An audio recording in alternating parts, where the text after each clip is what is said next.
AP అసెంబ్లీలో ఎమ్మెల్యేల ప్రమాణ స్వీకారం జరిగిన తీరుపైన మాజీ సీఎం జగన్ అభ్యంతరాన్ని వ్యక్తం చేశారు. ముఖ్యమంత్రి మంత్రుల తర్వాత తనకు ప్రమాణ స్వీకారం చేసే అవకాశం ఇవ్వడాన్ని ఆయన ఆక్షేపించారు.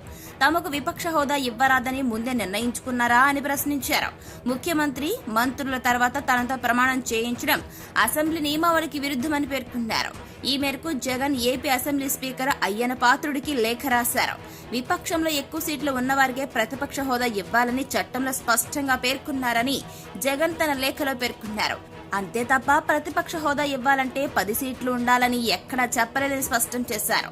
అధికారంలో ఉన్న కూటమి ప్రభుత్వంతో పాటు స్పీకర్ కూడా శత్రుభావంతో వ్యవహరిస్తున్నారని విమర్శించారు జగన్. చచ్చేదాకా కొట్టాలంటూ స్పీకర్ మాట్లాడిన వీడియోలు వైరల్ అవుతున్నాయని, ఇలాంటి సిచ్యువేషన్స్ లో అసెంబ్లీలో తాము గొంతు విప్పి మాట్లాడే సిచ్యువేషన్ లేవని భావిస్తున్నామంటూ జగన్ వెల్లడించారు.